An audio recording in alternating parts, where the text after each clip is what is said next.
How are we? Are we good? We're good. Are we good? I'm looking at all my directors. Joking. This is completely unscripted. Hi, everybody. Welcome to my home. I'm Dennis Prager for my virtually every week, right? I mean, it's amazing given how much I travel. We do pretty much do every week. Welcome to my home where I'm enjoying a yummy cigar, as I do daily. You know what? Maximizing legitimate joys is a good part of happiness, but that's not my subject. Talk about everything on these things. This is completely unscripted. It is completely spontaneous, which is a danger, by the way. I mean, what if I say something that, then makes the rounds and invalidates me as a human being for the rest of my life? But it's worth it. The risk is worth it for the realism of it. By the way, if you hear snoring, that was what distracted me. That is my bulldog, Otto. I'm going to talk a little lower because he runs the house, and I don't want to wake him up. Ooh. Nah, I don't think he could be heard now. Anyway, great to be with you, everybody. Thanks for being with me. So listen to this. This is one of these things, I can't even have fun with this. It's just depressing. That's all I could say it is. A story came out of Fordham University, New York City, that hit home because it involves a PragerU video. We have a video given by a remarkably intelligent, wonderful woman, one of our 250 or so videos. And it questions the statistics and even more so the generalization that our campuses are, what is the term that they use? They're a rape culture, yeah. There's a rape culture on our campuses. Now, you have to understand something. If I were Machiavellian, cynical, manipulative, I would foster that lie. Because I believe the universities are so awful, they're so morally and intellectually corrupting, that most people, not all, leave less thoughtful than they came in, less logical, less intellectually oriented, that anything that invalidates the campus, hey, I should be on board. But I have this bizarre belief that truth is more important than just about anything. And I'll even defend the campus, which I have disdain for, if there is a lie told about it. This notion of a culture of rape, I mean, that's a big statement. Culture of rape. But you see, our dear fellow citizens of the left, not liberals. Liberals should have nothing in common with leftists. Leftism is anti-liberal. But our left-wing fellow citizens use hysteria as a weapon. But they don't do it consciously. They're prone to hysteria. This is one of the many hysterias, that there is a campus of rape, a culture of rape. Let me ask you a question before I get on to this particular subject from Fordham. Why would any parent of a daughter send their daughter to a place that they believed had a rape culture? It shows you no one believes the lie, but no one wants to take it on because the left smears you if you do, that you're pro-rape and you are a misogynist, you hate women, and people are afraid, which is a very terrible problem. If good people didn't fear, good would always win. That's a very important thing to know about life. But I have been blessed with, I fear God, I don't fear people, and that's a very big deal. I should talk about that one time. Because you're going to fear something in life, and it's better if it's a good and just God than if it's the New York Times editorial page, which is what most people in our society fear. And I'm using the New York Times as paradigmatic. Could be any paper, any broadcast, whatever. But let me just ask you, why would a parent, if, 1 in 5, 1 in 4, whatever the data is, your daughter will be sexually assaulted as a 1 in 4 chance, or raped, they use it interchangeably, which is also dishonest, will have this happen to her? Tell me where would you send? I have sons, so I can't answer this, but I can answer it theoretically. Of course, I wouldn't send my daughter to a place where she had a 1 in 4 chance of being raped. It's an absurdity. I wouldn't send my son to a campus that has a 1 in 4 chance of just being mugged, not even beaten up, just mugged, held up. Right? It's the fraud, but people buy it.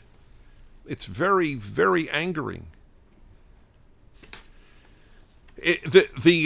By the way, men suffer from it because a lot of men are accused and they have no rights on campuses anymore. They have no rights of defense, and that's a problem. But women suffer more, in my opinion. Women have paid a terrible price because of feminism.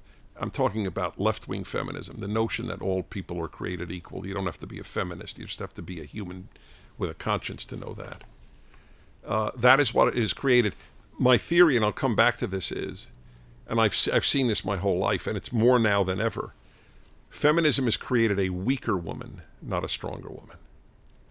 Of this, I am as certain of that as I am that the sun rises in the east and sets in the west. That is what has happened. We have, in general, left-wing ideology has produced weaker human beings. That is what has happened. And strength, moral strength, character strength, is a very big part of a good life. So here's the story to illustrate my point. This is from Fordham University. And I'm reading to you the campus reform report, but it's now been carried on a lot of places. What is the latest one? Teen Vogue. Teen Vogue. I missed this issue. I don't know how. Fordham University has launched an investigation. An investigation? You like that? Fordham University has launched an investigation after students were reduced to tears by the screening of a PragerU video. This is not PragerU handout. This is all over the place. During a resident assistant, that's RA, training on sexual assault. The film was shown as an example of the conservative perspective on campus sexual assault and was juxtaposed. What's the name of that so people could all watch it? Providing, I don't think you watching this are going to be reduced to tears. Are 1 in 5 women raped at college? That's the name of the video? Caroline Kitchens. Thank you. Okay. The film was shown as an example of the conservative perspective on campus sexual assault and was juxtaposed with a trailer for The Hunting Ground. Ooh, The Hunting Ground. Oh, my God. A documentary presented as an example of liberal views on the issue. So what, women are hunted down? Is that the implication? Again, why would you send your daughter to a place where she's going to be hunted down? Any parents have to do one of two things. They either have to say this is a lie and I'm sending my daughter to college, or I don't care if my daughter has a 1 in 4, 1 in 5 chance of being hunted down. Okay? There is no third alternative to what I have just spoken of. That's right. Either you don't give a damn about your daughter or you know that this is a lie. Some RAs were apparently upset by PragerU video's claim that there is, quote, no evidence that rape is a cultural norm on college campuses. That is correct. There is no evidence that rape is a cultural norm on campuses. That is correct. But you're not even allowed to offer that as a view, apparently. Fordham University has launched an investigation. Oh, I already said that. In an effort to provide political context for the issue, a dean at the college, poor dean, the man just wanted to present another side. But you can't do that on campus. Now, why do you think Prager University has 400 million views this year and will probably end up with more than 500 million views this year? Because so many young people, and that's our biggest viewership, is people under 35, so many young people are getting just a glimpse of the utter and total intellectual closed-mindedness of the university. It's a closed bubble, the university. But we're offering rational moral ideas that run contrary to what you're hearing at college. And young people are going, wow, I don't know if they're right, but it seems that maybe there is another side. I'm curious. Dean Christopher Rogers showed 2 separate videos pertaining to sexual assault, the first of which was a trailer for a documentary called The Hunting Ground, while the second was a PragerU video disputing the 1 in 5 statistic. During this video, many more RAs left the room, many of them women, some were in tears. Okay, so let me just say, a woman who leaves a showing of a film by a woman, not even a film, a talk, a 5-minute talk by a woman who completely sympathizes with anyone who has truly endured rape. I mean, that's terrible. That's an evil. Rape is an evil, okay? Just let me make that clear. But to leave in tears because you heard an idea you differ with, that's scary. That's what I call, that's weakness. Okay? Now, if a woman was raped and this stirred up terrible emotions, okay. But that would be true for either film. The film about rape or the film by the PragerU. Either one would stir up terrible emotions. Okay. Many of them women, some were in tears. As a result, the Fordham Ram, that's their school paper, now reports that the school's Department of Public Safety, the Department of Public Safety, it is not safe to see a 5-minute video with which you differ. You know, I'm a Jew and I lost some relatives murdered before I was born in the Holocaust. How come I could watch videos on the Holocaust? I don't think I'm strong because I could watch it. I want to know about everything. Okay, anyway. The Department of Public Safety and the Title IX coordinator, Anastasia Coleman, have launched an investigation into the matter. In her statement on the training, Rowan Hornbeck is an RA, a resident assistant, notes that many students were, quote, in tears, unquote, after the PragerU video, upset by its claim that there is no evidence that rape is a cultural norm, quote unquote, on college campuses. That claim caused women at the campus to cry. That is what I mean by the left is producing weak people. That should not produce tears. I'm sorry. I know this offends people, but you in life you choose whether to be offended or not. I don't mean it to be offensive, but some adult has to level with you. If that reduces you to tears, that is not a strong inner core that you have, and it is worth looking into. No evidence, just because they heard that there isn't evidence of a cultural norm of rape. During this video, some were in tears, noting this is Hornbeck herself, was, quote, shaking after the video finished playing. Wow. Okay. Hornbeck goes on to bemoan the fact that the same PragerU video was shown during a resident director training a few weeks prior, with many RDs, resident directors, raising concerns about this video being upsetting to RAs. This is scary stuff.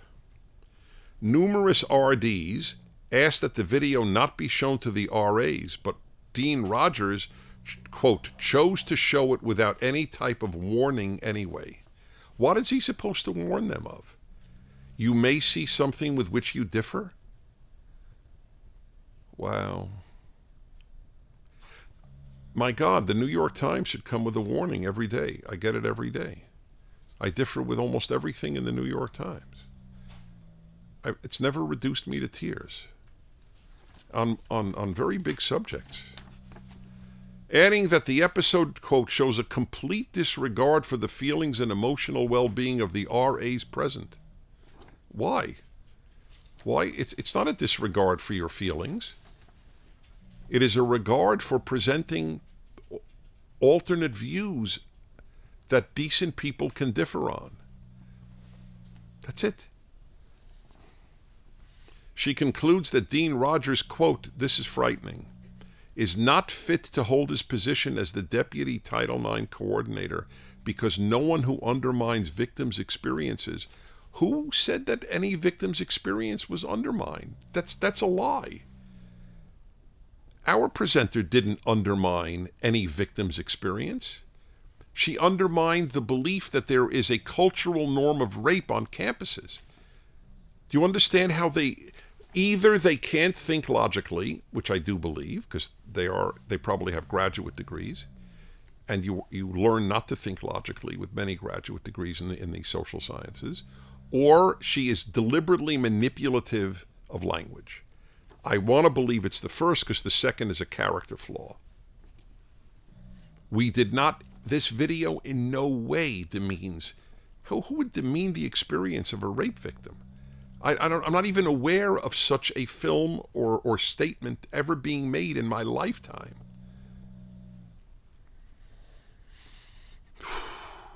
Should hold any administrative position at this Jesuit institution. Oh boy. Okay. Well, Dean Rogers, this is what's happening. So as I said, all right, so what do I conclude from all this? That you are living in a bubble at the university. That's all I want you to understand. You hear nothing that is not on the left. Nothing. You may not hear it. You will not hear it. And if someone, God forbid, presents it for 5 minutes, they will be fired. That is the state of your campus. I don't care. Even if you are an intellectually honest person of the left, you have to acknowledge what I just said. You just hear one thing, which, in my view, is almost always morally wrong, not to mention intellectually wrong and factually wrong. But more important to me than anything is the moral. So this is what has happened. That's why, 30 of our videos have been put on the restricted list by YouTube. Wall Street Journal had 3 editorials on what YouTube did to Prager University last year. 3 featured editorials as an example of the shutting down of all non-left-wing thought in this country. It's very scary. It has never happened in America. Never. The right didn't do it. And, well, the left didn't have the power it has today. Because when the left has power, everywhere the left has power, it shuts down alternate views. Everywhere. There is no exception. Not liberals. The left. It's frightening. It should frighten you. I'm usually not this super duper serious at these fireside chats, but this should upset you. So obviously we're going to look into this. And what did Teen Vogue say? Teen Vogue told the teens that this was a terrible video. That PragerU is awful. It's PragerU is awful. And the 98 seconds, every 98 seconds. Oh, every 98 seconds a woman in America is sexually assaulted. So what does that mean, for example? I think I could tell the example. Everybody here heard my wife say this right before the program. When my wife was a waitress, I would say this was about 20 years ago. 25, 30. Yeah, I guess 30 years ago. My wife was a waitress here in Southern California at a very famous restaurant chain. Doesn't matter what it is at all. And she was grabbed. Her breasts were grabbed by the restaurant manager. She told him to let her go, and that was the end of it. So I asked my wife, do you consider yourself the victim of sexual assault? Now, theoretically, she is, right? But she said not for a second in her life has she thought of herself as his victim. Now, not only don't I countenance what this guy did, I never did such a thing in my life. I don't believe my sons have. I pray that they haven't. I don't know a single person in my sphere of men who does that. But, to use the word sexual assault and then people think of it in terms of something even analogous to rape is to demean real suffering. That's what the left does. It demeans real suffering. The woman who was truly raped is a victim of these statistics. That's the irony. Because when all of these things are conflated into one, then the real victim is no different from the non-real victim. Was my wife a victim? Yes, my wife was a victim. Does she think of herself as such? No. Okay? On the scale of bad things that can happen to you, that's not high on the list. Okay? I'm sorry. I know this goes against everything you have heard. But I maybe because I understand real evil, maybe because I grew up reading about Auschwitz and Gulag, somehow I have a better understanding of what real victimhood is than I want to be counted as a victim because I had an unpleasant experience.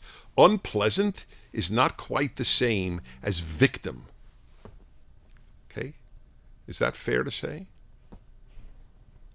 Probably isn't fair to say. That's the amazing thing. This is why we're going to reach 1 billion views. Because gradually the word is getting out. There is actually a more moral, more intellectually sound way of looking at life than the fraud that is being perpetrated in our universities. This is an example of moral fraud. That's what it is. Okay? Did I express myself clearly enough? Okay. Hi. That's why I smoke cigars. For the calm. I'm going to do... I haven't done a monologue on cigar smoking. Why would I smoke cigars? Because that's another thing. I mean, secondhand smoke. That's another victim status nonsense. Secondhand smoke. 50,000 Americans die a year from secondhand smoke. I grew up with secondhand smoke. I almost never get a cold. Both my parents smoked. I'm fine. 50,000. I always want to know, 50,000 Americans die of secondhand smoke? Name one. I would like to know. Somebody should write, cause of death. Secondhand smoke. Now, by the way, my father smoked a cigar in the car. He made me puke half the time when I was a kid. That's why I said no to my parents. My parents, when I was 5, said, "You want to take a family trip with us to Louisiana?" And I said no. At 5, because I didn't want to sit in a car with my father smoking.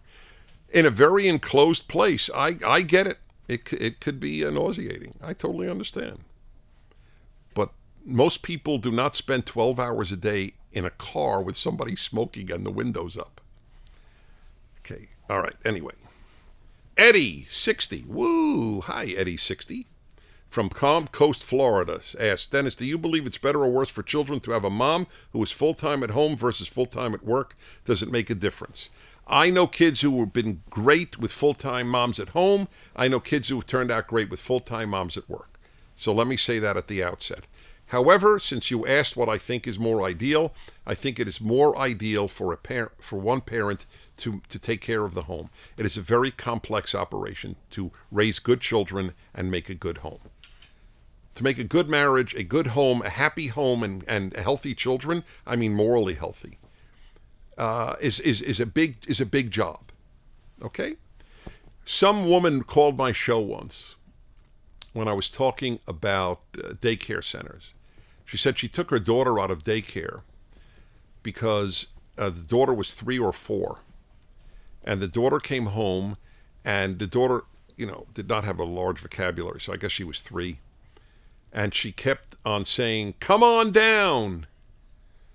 And the woman couldn't understand, why is my daughter keep saying, "Come on down"? Well, it turns out that at the daycare, they had a TV on, and every day that the daughter was there, they played this famous American contestant show, The Price is Right. And so they would the announcer or the MC would go, "Come on down," to an audience member who was now going to be on stage guessing the prices of items. So that she realized, I don't think I want my daughter watching The Price is Right. I'd rather her interact with me. And so she became a full-time mom just on that basis. So yes, I this notion that you can balance marriage, work, children, family, all of them just perfectly, juggle them. Some women may be able to pull it off, I have no doubt. The normal average human being, something will generally suffer among the marriage, work, or child. Probably something will pay a price if that's what you're doing. 3 of them full time. That's what you asked, full time. Jack 17. I think Jack 17. What was the other gentleman's name I just had? The 60-year-old. Eddie? Does Jack 17 from Charlotte know Eddie 60 from Palm Coast? They probably hang out. You think they hang out? Jack 17 from Charlotte, North Carolina. Dennis, what does your ideal vacation look like? You are now seeing it. I am now in my ideal vacation at home. My ideal vacation is not another trip. I travel. I've been to 130 countries, all 50 states, 9 of the 10 Canadian provinces, and I still love travel. I love it. But my ideal vacation is probably being home with my wife and enjoying life and relaxing. I'll tell you what it isn't. I'll tell you what my ideal vacation isn't. I watch almost no TV. This has been true almost all of my life. I'm not a TV fan. But it's on because the background news is often on in the kitchen here at the house because, I periodically, if I go in, I'll catch what they're talking about and so on. So an ad came on for some vacation paradise on a beach. And what did I see? I saw a young couple, both perfect physical specimens, just frolicking with one another and smiling and, all of these things, having a drink and lying in the sun. And I thought, whoa, that is not my ideal vacation. I can't stand lying in the sun. I don't understand its pleasure. It is a form of masochism to me. But I fully recognize that people love lying in the sun. Because I always wondered, what do you do while you lie in the sun? To the best of my knowledge, it's hot. I don't like heat. Number 2, your skin burns. I don't like burning skin. Number 3, what is the intellectual input of lying in the sun? There is none. And I like to keep my brain busy. So there was nothing. And I don't drink. Not out of conviction. I have no problem with people who can handle drinking. I just don't enjoy it. So there was really nothing in the ad that struck me as, whoa, would I love to be doing that, sipping on a drink while lying in the sun. Liz 26, Statesboro, Georgia. Dennis, what's your breakfast of choice? Okay, you didn't ask what I eat for breakfast. What I eat for breakfast and my breakfast of choice have nothing in common. Nothing. What do I eat? I'm on this no sugar type of diet, of really way of eating. It's not even a diet. And what would I really like? I'll tell you what I would like. I would like pancakes smothered with fresh maple syrup and whipped cream and perhaps a little ice cream. And some yummy jam on the side. That is more or less my ideal breakfast. The last time I had that, I was 4. Eve from Dallas. Eve didn't want to give her age? Okay. Texas, yes. Dennis, why do you prefer taking non-political questions during the Fireside Chat? Because most of life isn't politics. That's why. A normal human being goes through the day thinking about things other than politics. How are my family members doing? How am I feeling? What will bring me happiness in life? What will bring me misery? Who will I meet to marry? Why is my marriage in trouble? How come I can't meet financial problems? Why is my sister not talking to my mother? That's what most people are thinking about. not the budget talks in Washington. And that's what I think about. That's why I have an hour every week on called Ultimate Issues Hour. You know, this is one of the great advantages of being raised in serious religion. Not ephemeral, not superficial religion, but real good, serious, all the offshoots of the Judeo-Christian religions in America, for example. Protestant, Catholic, evangelical, Mormon, Jewish, and when you grow up like that as I did, a religious Jew, we didn't think about politics. We thought about, is there a God? What is good? What is evil? What is the meaning of life? Isn't that more important? And it just interests me more. I have to talk about politics because I have no choice. It's just the way it is. I am a talk show host. I have a national talk show on 250 stations, and people expect me to comment on some of the things happening. But among my peers, I talk about politics probably less than any of my colleagues. And a lot of people appreciate it, and some people prefer all political talk. I understand that. Caleb, 13. Dennis, how do you deal with stress? By avoiding it. No, that's a very great question, Caleb. How do you deal? Stress is part of life. I'll talk about that. What I try to avoid is tension. That's why I don't like to be around drama kings or drama queens. People who create drama in life. I would, if you said to me, Dennis, you can have a daily bee sting or live with someone who has daily drama, I would take the bee sting. Because the bee sting hurts for a couple of minutes, you put on something, it's over. But with the drama king or drama queen, it never ends. So I don't like to, I have tremendous stress. That's part of life. How do I deal with it? I accept that it's part of life. That already reduces its terribleness, if you will. It's part of life. So I understand that. You want no stress. People who want no stress go to drugs, go to alcohol, go to gambling, go to things to get their mind off all stress. It's not healthy you can't avoid stress. There's gratuitous stress, which that's what I would call tension, unnecessary stress. So first of all, I don't worry. In general, I'm not a worrier. And I don't worry because most of the things we worry about don't actually happen. That's the interesting thing. Because I always figure I could worry later. Why worry in advance? It's like my mom, may she rest in peace. So my mom lived in New Jersey. I lived in California. So I would visit her. And the moment I got into the door, she'd go, oh, God, you're leaving Monday. I go, Ma, it's Thursday. Why don't you worry about my leaving Monday on Monday? Let's enjoy Thursday to Monday in the meantime. It was a very funny thing, but that's what she would do. She would spend a lot of time fretting on about the fact that I'm leaving Monday and not allowing herself to enjoy the other days as much.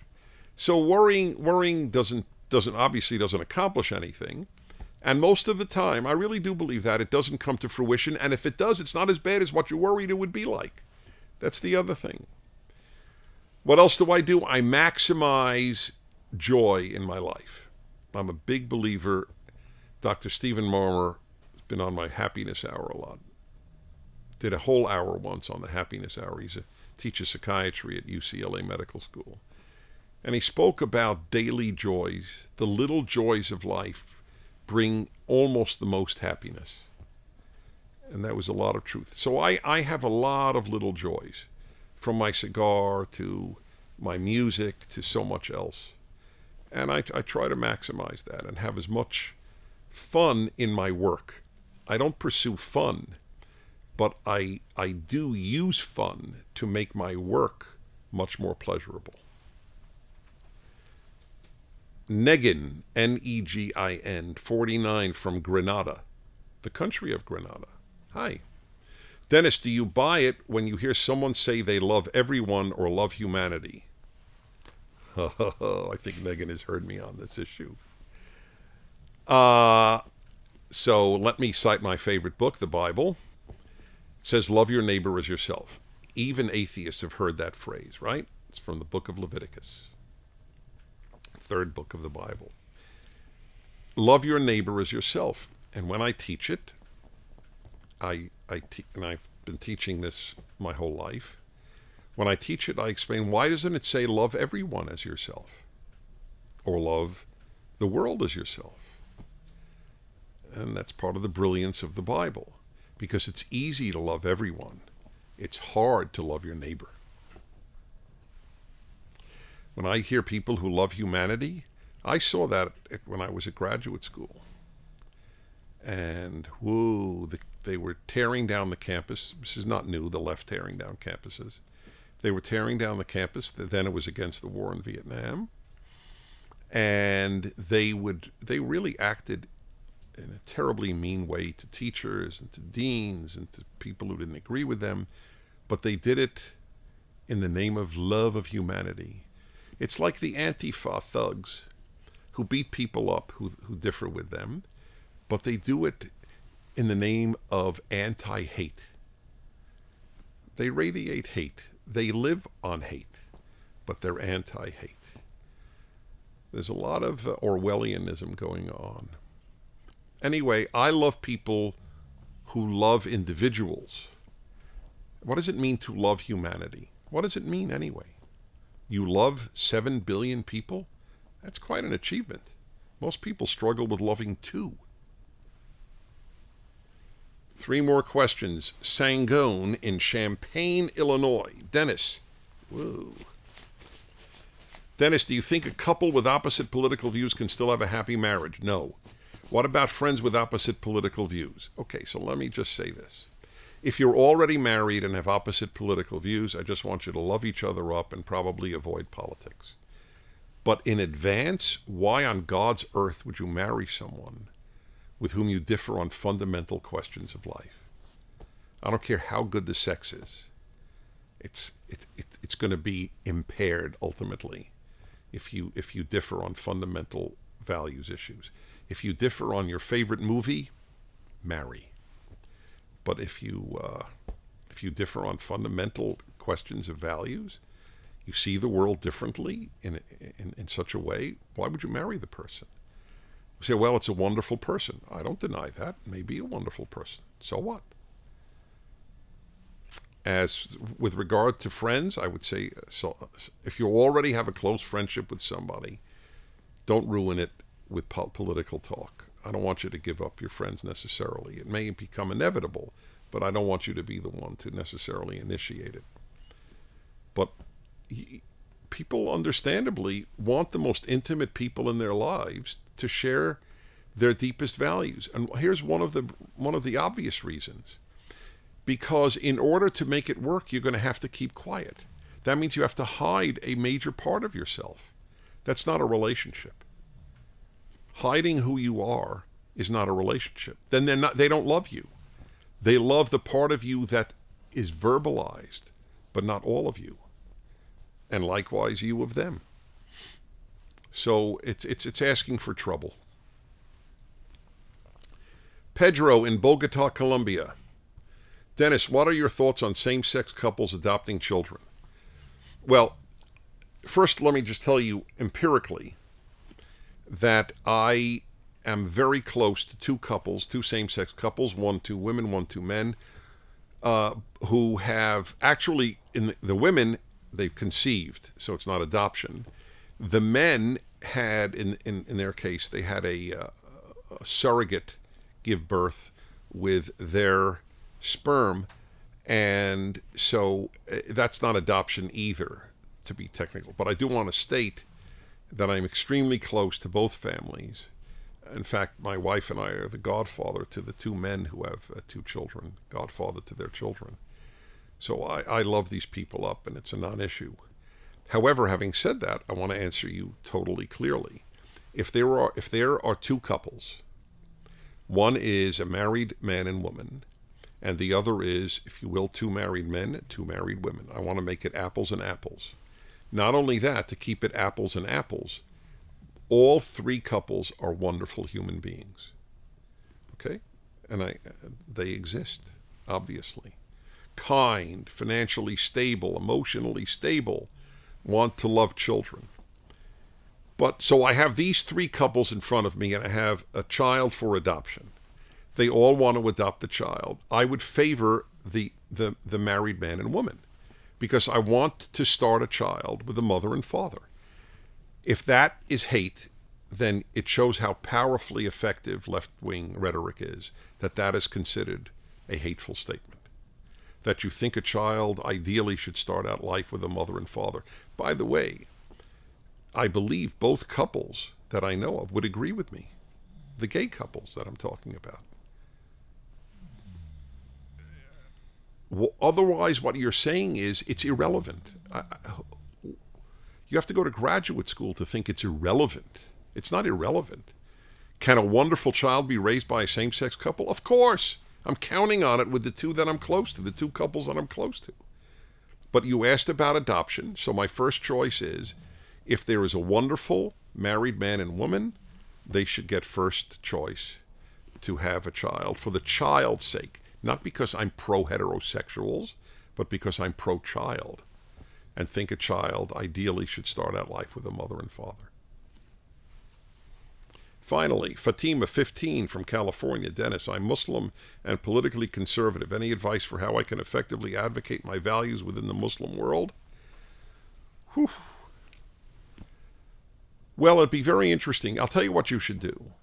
I think you should make a list of 5 fundamental conservative values and then 5 fundamental left-wing values. And ask your Muslim relatives, friends, community, without listing them, which do you feel that as a Muslim or whatever identity you want, as an American or American Muslim, Muslim American, whatever the identity would be, which do you feel resonates more with your value system? All right? Take the example of big government.